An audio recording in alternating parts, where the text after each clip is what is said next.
हरे कृष्ण। दशम स्कंद 30वां अध्याय। श्री सुखदेव जी कहते हैं, परीक्षित, भगवान सहसा अंतर्धान हो गए। उन्हें न देखकर ब्रज युवतियों की वैसी ही दशा हो गई जैसे युद्धपति गजराज के बिना हथनियों की होती है। उनका हृदय विरह की ज्वाला से जलने लगा।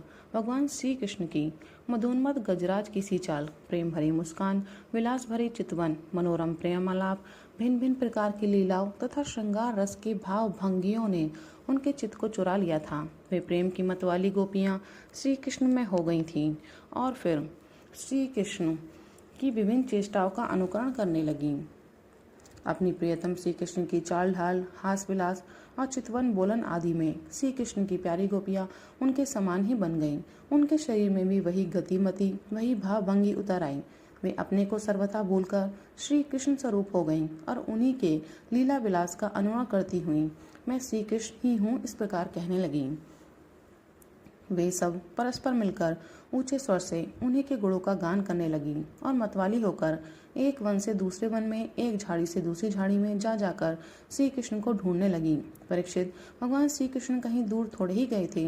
वे तो समस्त जड़ चेतन पदार्थों में तथा उनके बाहर भी आकाश के समान एक रस स्थित ही हैं। वे वहीं थे, उन्हीं में थे, परंतु उन्हें न देखकर गोपियां वनस्पतियों से, पेड़ पौधों से उनका पता पूछने लगी। गोपियों ने बड़े बड़े वृक्षों से जाकर पूछा, हे पीपल, पाकर और बरगद, नंद नंदन श्याम सुंदर, अपनी प्रेम भरी मुस्कान और चितवन से हमारा मन चुराकर चले गए हैं। क्या तुम लोगों ने उन्हें देखा है? कुर्बक, अशोक, नागकेशर, पुन्नाग और चंपा, बलराम जी के छोटे भाई, जिनकी मुस्कान मात्र से बड़ी बड़ी मानिनियों का मान मर्दन हो जाता है, इधर आए थे क्या?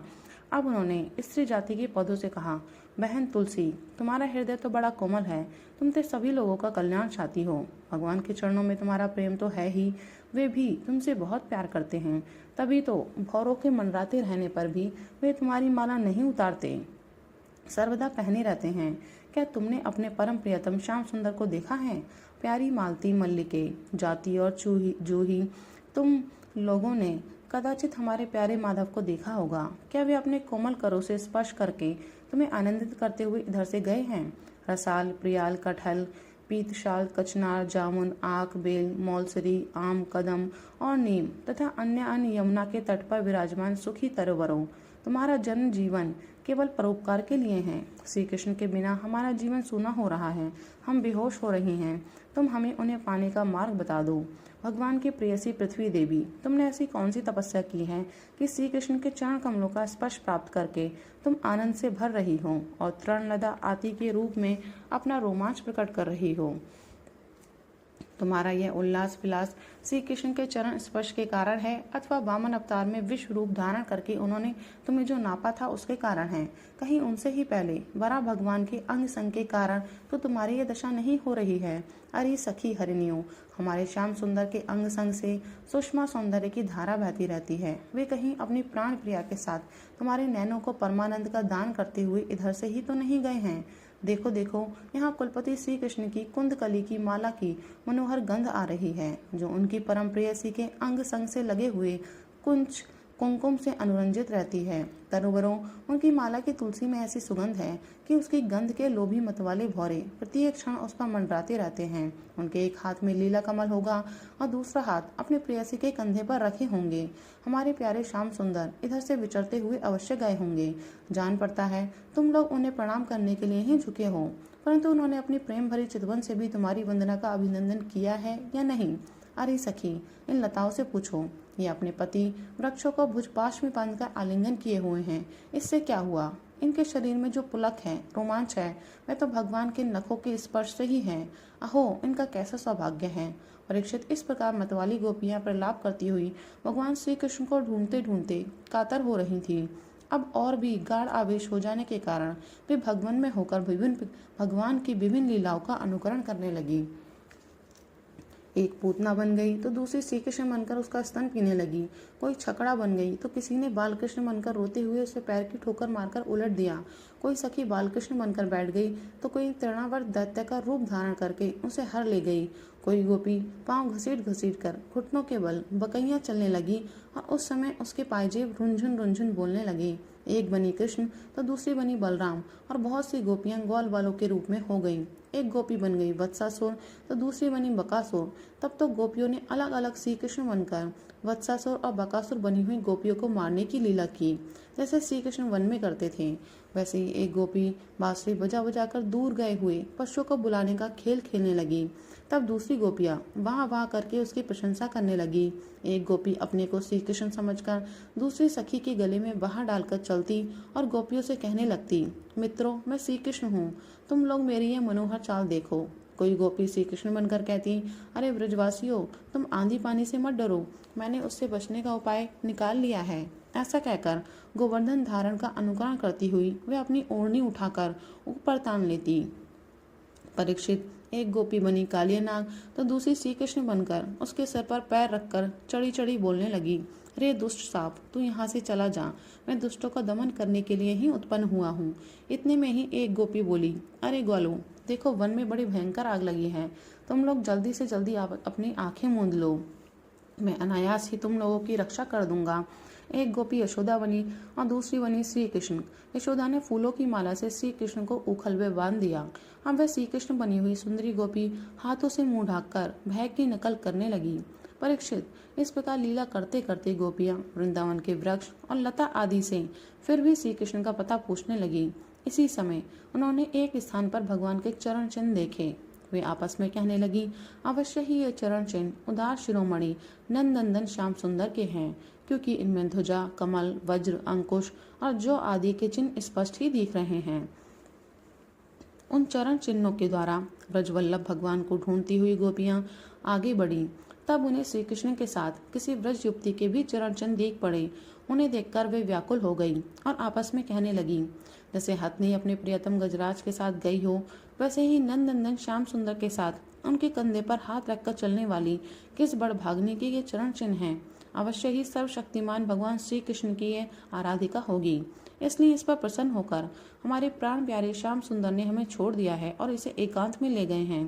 प्यारी सखियों, भगवान श्री कृष्ण अपने चरण कमल से जिस रज का स्पर्श कर देते हैं वह धन्य हो जाती है, उसके अहोभाग्य हैं, क्योंकि ब्रह्मा, शंकर और लक्ष्मी आदि भी अपने अशुभ नष्ट करने के लिए उस रज को अपने सिर पर धारण करते हैं।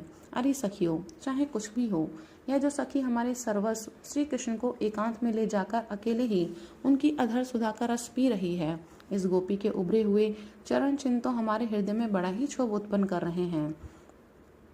यहाँ उस गोपी के पैर नहीं दिखाई देते। मालूम होता है यहाँ प्यारे श्याम सुंदर ने देखा होगा कि मेरी प्रेयसी के सुकुमार चरण कमलों में घास की नोक गड़ती होगी, इसलिए उन्होंने उसे अपने कंधे पर चढ़ा लिया होगा। सखियों, यहाँ देखो, प्यारे श्री कृष्ण के चरण चिन्ह अधिक गहरे बालू में धसे हुए हैं। इससे सूचित होता है कि यहाँ वे किसी भारी वस्तु को उठाकर चले हैं, उसी की बोझ से उनके पैर जमीन में धस गए हैं। हो न हो यहाँ उस कामी ने अपनी प्रियतमा को अवश्य कंधे पर चढ़ाया होगा।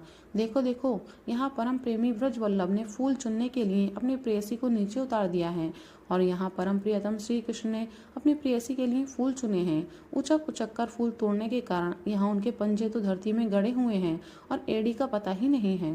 परम प्रेमी श्री कृष्ण ने कामी पुरुष के समान यहाँ अपनी प्रेयसी के केश संवारे हैं। देखो, अपने चुने हुए फूलों को प्रेयसी की चोटी में गूंथने के लिए वे यहाँ अवश्य ही बैठे रहे होंगे। परीक्षित, भगवान श्री कृष्ण आत्मा राम हैं, वे अपने आप में ही संतुष्ट और पूर्ण हैं। जब वे अखंड हैं, उनमें दूसरा कोई है ही नहीं, तब उनमें काम की कल्पना कैसे हो सकती है। फिर भी उन्होंने कामियों की दीनता, स्त्री परवशता और स्त्रियों की कुटिलता दिखलाते हुए वहां उस गोपी के साथ एकांत में क्रीड़ा की थी, एक खेल रचा था। इस प्रकार गोपियां मतवाली सी होकर, अपनी सुध-बुध खोकर एक दूसरे को भगवान श्री कृष्ण के चरण चिन्ह दिखलाती हुई वन वन में भटक रही थी। इधर भगवान श्री कृष्ण दूसरी गोपियों को वन में छोड़कर जिस भाग्यवती गोपी को एकांत में ले गए थे, उसने समझा कि मैं ही समस्त गोपियों में श्रेष्ठ हूँ। इसलिए तो हमारे प्यारे श्री कृष्ण दूसरी गोपियों को छोड़कर, जो उन्हें इतना चाहती हैं, केवल मेरा ही मान करते हैं, मुझे ही आदर दे रहे हैं। भगवान श्री कृष्ण ब्रह्मा और शंकर के भी शासक हैं। वह गोपी वन में जाकर अपने प्रेम और सौभाग्य के मत से मतवाली हो गई और उन्हीं श्री कृष्ण से कहने लगी, प्यारे, मुझसे अब तो और नहीं चला जाता, मेरे सुकुमार पांव थक गए हैं, अब तुम जहाँ चलना चाहो मुझे अपने कंधे पर चढ़ाकर ले चलो। अपनी प्रियतमा की यह बात सुनकर श्याम सुंदर ने कहा, अच्छा प्यारी, तुम अब मेरे कंधे पर चढ़ लो। यह सुनकर वह गोपी जो ही उनके कंधे पर चढ़ने लगी त्यों ही श्री कृष्ण अंतर्धान हो गए और वह सौभाग्यवती गोपी रोने पछताने लगी। हा नाथ, हा रमण, हा प्रेष्ठ, हा महाभुज, तुम कहाँ हो, कहाँ हो मेरे सखा, मैं तुम्हारी दीनहीन दासी हूँ। शीघ्र ही मुझे अपने सानिध्य का अनुभव कराओ, मुझे दर्शन दो। परीक्षित, गोपियां भगवान के चरण चिन्हों के सहारे उनके जाने का मार्ग ढूंढती ढूंढती वहां जा पहुंची। थोड़ी दूर से ही उन्होंने देखा कि उनकी सखी अपने प्रियतम के वियोग से दुखी होकर अचेत हो गई है।